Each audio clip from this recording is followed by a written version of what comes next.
Welcome to the Understanding Projects podcast. My discussion today is with Catherine Fox. A number of years ago, as part of a project management program that I was involved in, we needed another member of our program advisory committee, which is an industry advisory group that provides feedback and advice. At the time, we were lacking a member who was involved in the management of software development projects.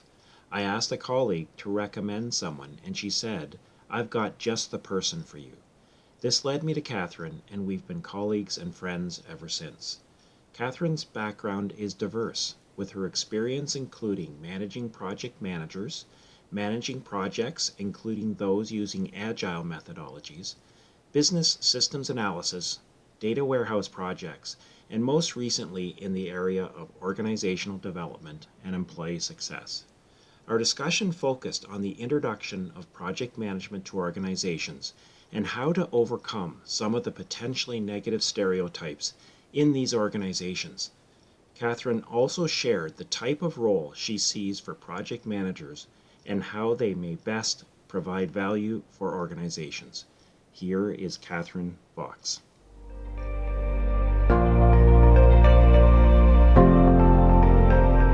Many times I view that organizations don't always view the introduction of project management processes as necessarily positive. And so sometimes it's viewed, neutrally or even negatively. And how do you approach this challenge, or have you run into this challenge, and how do you approach it? Well, definitely, and I can actually share with you from a personal history standpoint. I resisted going into project management because I had a negative impression of them. Mm. I was working at a large company at the time, and my perception of project managers was that they were phony and very political, and I wanted nothing to do with that. So it's a little surprising that I landed in project management, but I feel like I always think about project management on a spectrum, and I've shared this with you before. There's at one end of the spectrum, project managers show up and they're very administrative. They're all about checking the boxes, making sure that, are you done yet? Are you done yet? They can show up often as sort of nags to their project team. And then at the other end of the spectrum, they're more like subject matter experts. They really understand the projects that they're leading. They're right there shoulder to shoulder with their team. And they're really there to help the team overcome obstacles rather than be an obstacle.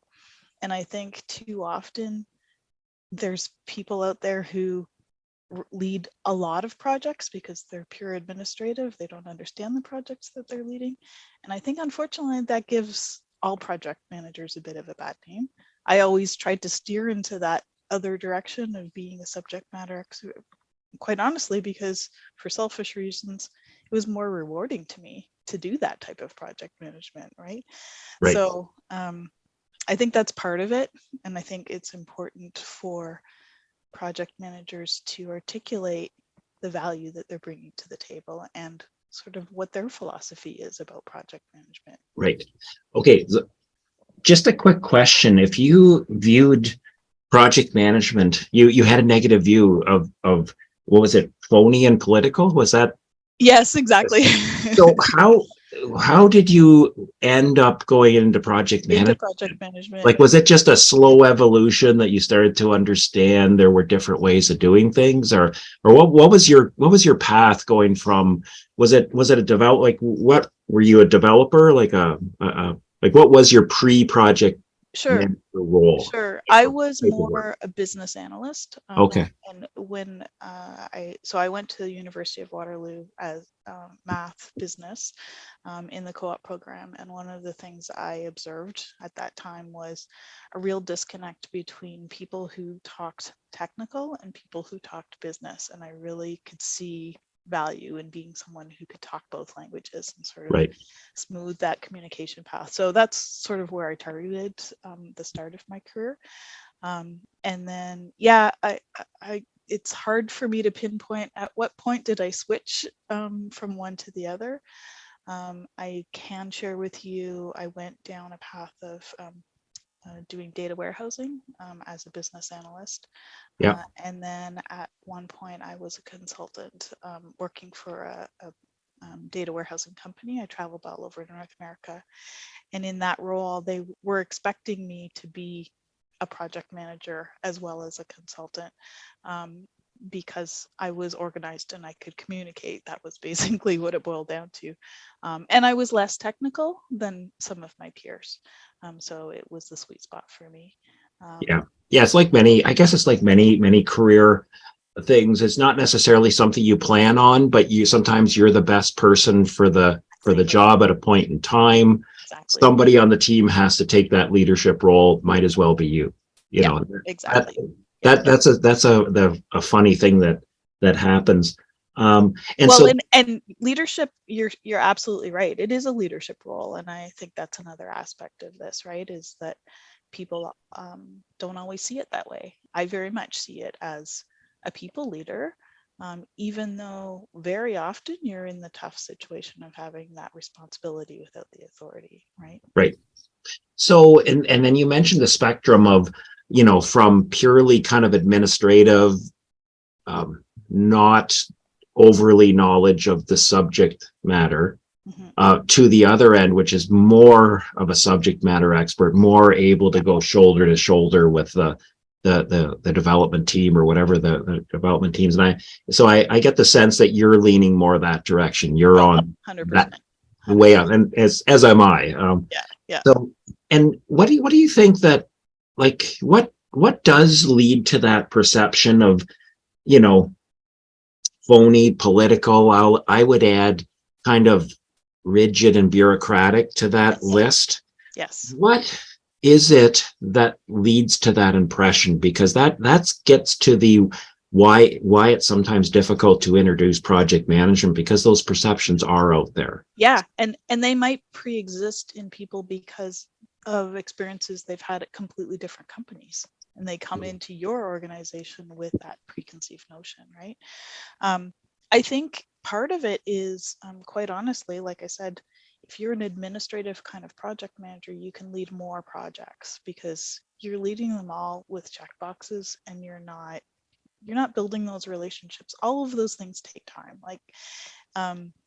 And so I do think sometimes project managers land in that end of the spectrum because of the sheer volume of projects that they're asked to lead. So even if you are somebody who prefers to have, the other end of the spectrum, that's more the subject matter expert, you might not be given the bandwidth or the time to do that, right? So that's one thing. And I think secondly, I think project managers, we are a mix of sort of people leaders, but also we have a real drive to actually get things done, right? And so we love our project plans. We love, being organized, having all our ducks in a row. And I think sometimes that's a little bit to our detriment. I think we kind of fall prey to thinking that the map is the territory, if you know what I'm saying. Yes. And, I think that, we kind of get enamored with our own uh, organizational aptitude. Yes. We've pulled all these things together, and so, yep, now off we go, kind of thing. And it's very easy to overlook that in the process of that, you might be stepping on people's toes. You might not be seeking their input. You might be blind to obstacles that the team's facing because you're just like, okay, here's how it's going to happen, kind of thing, right? Yeah. I've referred to that as, and sometimes people that are new to project management, maybe they've taken their PMP or some kind of education, and I've referred to it as they've fallen in love with the process, with the Yes. methodology, Yes. and they view that as that is their role, is to be the guardian of this process. Yes. And that can be detrimental. I like the term that you mentioned before, the map is the territory. Can you explain that a little bit, just for everyone listening, as to what do you mean by that? Yeah. So I didn't coin that term. I couldn't tell you who did, but Yeah, I wish I did. I did pick it up somewhere along my travels. So the whole idea is that when you think about a map, like maybe a road map, by necessity, it's simplified, right? It's got, black tiny lines on the road to indicate a particular kind of road. But if you look at that road in real life, that's not actually what it looks like, right? And so in a similar way, your project plan is not 100% perfect. And what's that? There's a phrase, something about, your plan can't survive the collision with reality or something like that, right? Like, Yeah. reality has a way of coming in and changing your plans. And that is a big thing for some project managers to wrestle with. Yeah. No, I really like that. I did hear that as well on I'm the same. I don't know where who coined it, but that idea of the map is not the territory, and really think about that for your project plans of that a map, like you say, it's just little simple. It's a simplification of reality. The other thing that I read into that, and the other part that I like about that is that the map can't possibly keep up with what really is Yeah, happening. There might be a flood. There might be a bridge absolutely. that's out. Now, Google Maps is like this, when you go back to paper maps, that was even more true. But even Google Maps and others, Yeah, they're sometimes a little behind absolutely. what's really happening. And that's, you got to you got to be careful not like there's stories of people following Google Maps too closely and driving, into a Right. hazard or something. Yeah, exactly. And that's an example of that. So that sort of dogmatic, bringing it back to management, the project manager who is dogmatically following the plan and will not vary and will not listen to the information that's coming to them, that'll be irritating to a business. Exactly. If Yeah, and it's almost and this is where I think you're right. And in my experience with people that have their PMP, they very often fall into that trap of feeling like they are the expert and that their job is to go out and, get everyone else to conform to this theory that they've learned. Um, and instead of recognizing that they have a role to play in bridging that gap, understanding, what is the reality, what are these people facing. And quite honestly, in my view, project management is much more about having great human skills, being able to build those relationships and having empathy for the people that you're working with, than it is about knowing the ins and outs of having how to use MS Project. Right. Yes, no, I agree with you. It's there's talk about soft skills and hard skills, and Yep. yes, you do need you do need to know how to put up together a schedule and how dependencies work and so on. But the weight of those relative to relationship skills, to communication skills, being able to have empathy for your um, stakeholders is so much more important 100%. than that for sure. I'll, So I'll give you an example actually of yeah. that. I worked at a tech company, and I was project manager for a team that was highly, highly technical. Like, I had no idea what they were talking about when they were talking about their features. And I will say it was hard at the beginning for me to kind of build that relationship with the leader of this team. He had a tendency, he didn't smile. He was one of these, like, he was Mhm. quite closed. And then one day I had heard that his wife was expecting a baby. And so I asked him about his family. We were just waiting for a meeting to start. And it was like night and day, completely different guy. As soon as I asked him about his family, like, he smiled, he was like, he lit up. And then ever since then, and so I ended up, knitting some toys for his girls and things like that, right? And so I was able to build that foundation from that little interaction, right, where I just happened to ask about his family, right? So I think so often, that's what it is. Like, find that little nugget that you've got in common, something that you can build upon. And the more you do that, the more you're building trust. And then, that same guy ended up leaning on me a little bit because he wanted career advice. He wanted to know, how do I approach my leader to get a promotion, sort of thing, right? And he was super upset when I got reassigned to a different team. So, Mhm. yeah. Yeah, no, it's all about like it. Um, you know, sometimes we, for people just learning the subject and the profession is the focus is all on business and doing stuff and A to B to C, and not realizing there's people in between those things. Absolutely. You know, Yeah, it's the focus is, I think of it as the focus is on the what, not so much on the how. And the how is actually critical right, to success, not only in project management, but in many, many walks of life, right? right. Okay, so let's say you were joining a company, or you're part of an organization, and you see a need for an increased level of project management rigor. You want to create a PMO, a project management office, or something, but the feedback that you're getting, what you're feeling is that there are many in the organization that view this not well. What would be How do you go and implement or sell it, or get yourself to the point you want in the organization? I mean, I guess I'm thinking of it sort of like most change management type things, right? Find the people who are willing to experiment with you, start small. Find that leader who is feeling some pain that you think that project management can help address. Have some good in-depth conversations with that leader and get them to the point where they're willing to try it out. Let's try it, right? And then start small and then build from there. Because once you have that success, others will see that and others will want to jump on as well. Right, right. Yeah, it's getting those uh, early successes. Exactly. Let's say. Yeah. And they Um, can be small, right? But once you have those, you can build on them from there, right? yeah, yeah, and um,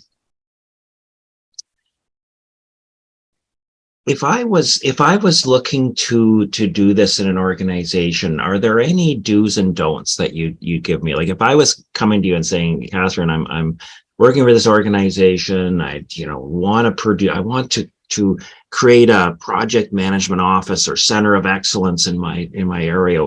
What would be the big thing you tell me not to do, and the one to tell me to do? Okay. Wow. Um, Well, I think what not to do is don't get too caught up in your own notion of what this is going to do. Like, don't get so married to your idea that you're coming across as overly strident about it. I would say the number one thing to do is have conversations with the people that you need on board for this, and listen hard in those conversations, because again, Yeah. while you might have some expertise, you also need to understand the lay of the land, like, you know, the real territory as opposed to your map of it, right? Yeah. And anything that you tell me not to do, like just, don't fall into this, Dave. Like, don't do this. Well, like I said, I'm thinking don't, fall in love with your own idea so much that you're not willing to Yeah. listen to what's the reality, right? I once got some advice back when I was a consultant that you should always strive to be the most constructive person in the room. And so I've held on to that advice. So I think about that, was sometimes you're going to have some of those conversations that could be challenging. Um, and I think you're much better off showing up as someone who's willing to listen and willing to adapt than you would be showing up as someone who says, hey, I have my PMP, I'm here to show you how to do this kind of thing, right? You're doing it all wrong or whatever, right? Like, Right. I think the most important thing is knowing your audience and paying attention to those cues in those kinds of conversations so that you can adapt accordingly, and you'll have better success in selling your idea that way. But also, your idea might be wrong for that particular situation. So I think you have to be open to listening. Yeah. Um, I want to circle back to when you were saying before about, what can lead to this, um, characteristic is project managers who have many projects in their portfolio. Mhm. And I've always wondered about that. And I've uh, watched project managers or heard of them that are managing 5 or 10 projects, and I kind of wondered, how do you do that? Like, how exactly would you do that? So Yeah. can I take from that you would not recommend that like, what is the number of projects that a project manager should have? Like one or You know my answer is going to be it depends, right? yeah, But for sure. depends on the type of project, how lightweight or how big it is, right? Um, Definitely, I've been horrified to hear some of the stories of people that I've worked with who, after I left that team, were then, running 15 projects, and I know that they are more on the end of the spectrum that I prefer, and I could see, and from my discussions with them, that they were being pushed into more the administration end just by necessity. You can't juggle that many balls. My sweet spot has always been 1 to 4.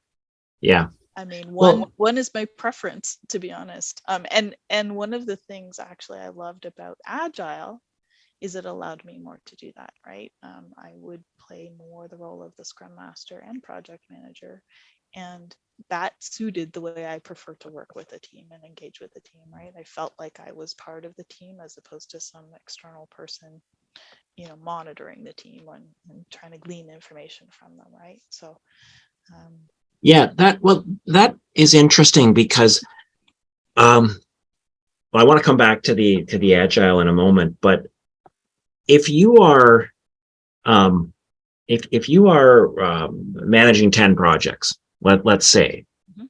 and that, if you in a typical week you have 5 days or 10 half days, that means at most you can spend half a day on that one project, and even then we know it's less than that because you're not necessarily working full. There's other things that you're doing. So I guess my question would be, what value is there Yeah. in that person, and why isn't it just somebody, like, why isn't somebody on the team, like whoever the analyst or the lead or whatever, why aren't they just doing like, why do you need this extra person that's Well, and dropping in once in a while? I think that's been a trend that I've seen at a few companies is, why do we need project managers? People on the team can do this themselves. And I would say it's a disturbing trend. But I can also understand it from the standpoint of, if project managers are overloaded with projects and so they're doing pure admin work, first of all, that's the kind of work that will disappear with AI and automation and Right. transit technology. Um, but and second of all, like, the relationship building that I'm talking about, that does take time, but it's also largely invisible. Like, if I am running 15 projects and I only have, a minimum amount of time for each project, where am I going to spend my time on that project? Probably putting together the collateral that is going to be visible to people so that I'm demonstrating that I'm actually leading this project. See what I'm saying? As Yeah. opposed to pulling aside Tony and having a conversation with him about how he interacted with that other person the other day and how that's impacting the whole team. Yeah. Nobody's going to be aware of that except for Tony, and but that's actually the more worthwhile use of that time. But they're not going to do that if they've got 15 projects. So, like, my advice is to be willing to say no to additional projects that come your way, with the reasoning that you're not going to be able to be effective as a project manager and leading your project teams if you've got too many on your plate. Yeah. Easier said than done, but but I Yeah. think it's No. important, and it's sort of it's actually a very professional thing to do, is to say no to additional work that comes your way if you know that you can't do it effectively. Yeah. Yeah. I going back to what you just said of the purely administrative, if your view of a project is that you are collecting status reports, that you're just getting the information from each person and assembling it into a report and passing that on to somebody else, that's highly automatable. Yep. it won't be long before AI is able to do that better than you. Honestly, I can't wait for that day. Right. Because So, that's the work that I never liked doing. So right. yeah, bring it on. So but I'm going, if that's someone's um kind of career right now, it might be good to rethink that and say, 100%. well, wait a minute, maybe I want to move towards that other end of the spectrum where I become, instead of the value I'm adding, which is to gather information for a report, I'm actually in the trenches helping to solve issues Yeah, and communicating and bringing people together and brokering solutions, which is all that stuff that happens on that end. exactly. Not the passive, half day a week person who drops in and just sort of, hey, how are things going? And produces a status report. Yep. So that's Well said. yeah. Um so um how do you, if you're organizing if you're organizing project managers within an organization, where do you see them being? Like, are you a centralized, let's have a PMO and all the PMs are there in this central group, or are you a distributor, like that it's a network of PMs across? Do you have a philosophy, sort of a best organization if you were running the company? I have myself as a project manager worked in both scenarios. And I actually, in either case, I think both could work depending on the organization. But in either case, I think it's actually super important to have um, a way to bring project managers together into some kind of community of practice, because so often we're running into the same challenges and we can help each other, but it's very rare for project managers to work with each other directly, right? Because you're each on your own separate projects. So Yeah. in my view, whether it's centralized or decentralized, I think you just need that mechanism to come together and discuss what's working and what's not working, so that you can hopefully be a little more consistent and learn from each other. Yeah. um how do you mentioned Agile before, which is a whole, that's a For whole PMOs, topic yeah. to itself. Do you see do you like do you see that existing in the same, like when you're bringing project management in, are you saying it's both, it's if your organization has traditional waterfall projects and Agile projects, are you offering one service to the entire area, or do you have sort of a waterfall group over here and an Agile group over there? um, well, I yeah, I can't think of a situation where we sort of treated it differently. In my experience, the project managers had to be able to adapt to either. Um, I think that agile and sort of the rituals that come with it, and sort of the role that's typically described as the scrum master, it's very easy for non-project managers to look at that and say, oh, well, we can do that ourselves. And I've seen that work. However, I still think that there's a role for project managers in there, because it's more than just the rituals of agile, running the stand up, the daily stand up, and so on. So the project manager, I think, still has a role to play there, whether they are the scrum master or not, because I think of the project manager as like, um, I always was striving myself and to get my project managers that reported to me to think of it as, you want to be a trusted advisor for this team. You want to be the one who they see as helping overcome obstacles, as opposed to being the person who's putting obstacles in the way. And very often, when we come in heavy on our processes, that's how we're perceived, is we're putting obstacles in their way, we're adding red tape or whatever. um, and so my mantra to my team when I was leading a PMO was, do what makes sense. Yes, we have processes and procedures, but Every project is different. Every team is different. I want you to use your brains and think about, those are tools in your toolkit, but those, you know, don't go in guns blazing saying you must do this, this, this, and this. Again, it's Yeah. about listening to your team and responding to their needs, and being that trusted advisor for them. Yeah, that's something And that I I've think that found. applies both waterfall and agile, right? Yeah, Like that's that's true. really the value of a project manager in my view. Yeah. No, that's true. That's what I found in terms of my own experience when dealing with business managers and areas, that if they got the sense that obviously you're there because you have a role, you're managing a project and so on, and that's understood, and that's why you're there.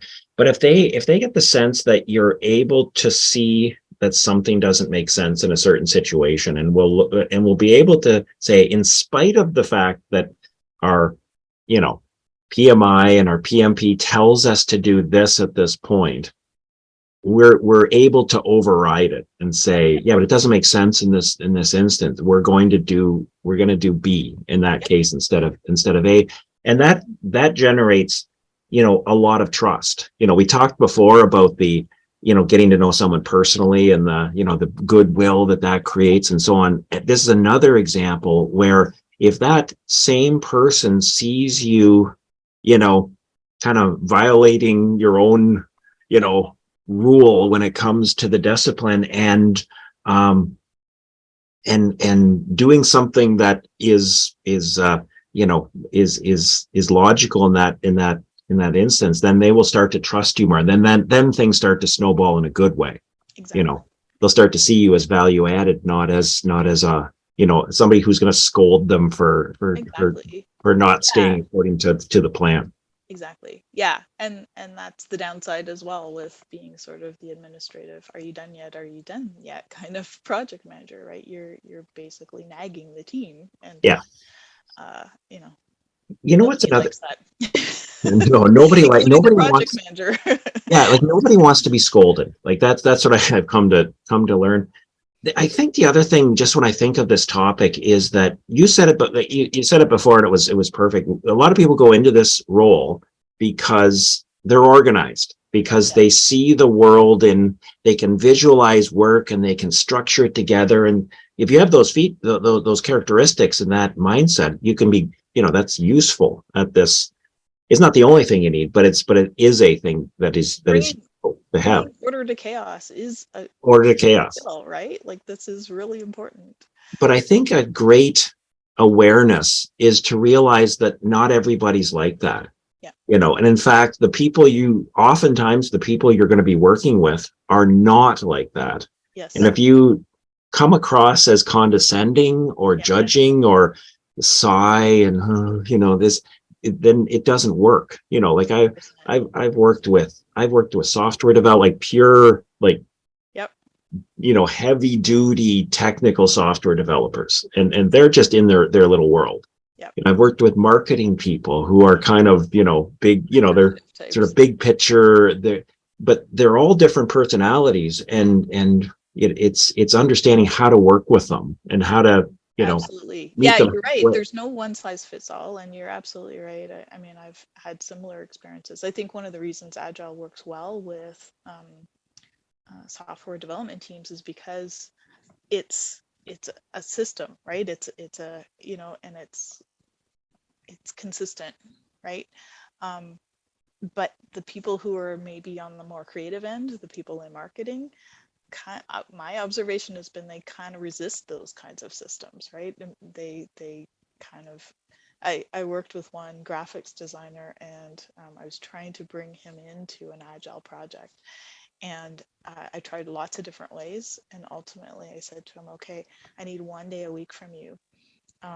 You choose which day it is, but I'm going to allocate you as 1 day, and that worked, right?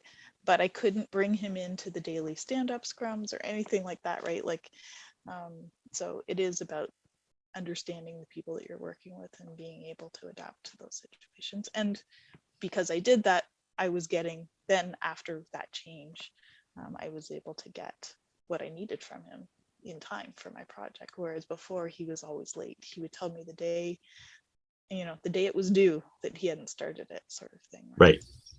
Yeah. No, for sure. I mean, that's where being either project manager, scrum manager, it's there's part of a amateur psychologist as part of Exactly.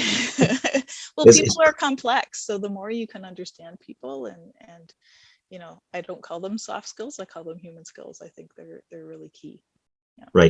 right, for sure. So, anyways, Catherine, this has been a great talk. I've been really, and this is, for anyone who's looking to bring project management into an organization, this would be a really useful set of information and things to think about. So I really thanks very much for chatting on this. Oh, thank you. It was my pleasure, and I always enjoy talking with you, Dave. So this was good. Yeah. Lots of fun. Okay. Well, thanks again. All right. That's it for this episode. If you would like to learn more about project management, you can find my book, Understanding Project Management, A Practical Guide, on Amazon. Please also consider following Understanding Projects on your favorite podcast player or clicking subscribe on YouTube.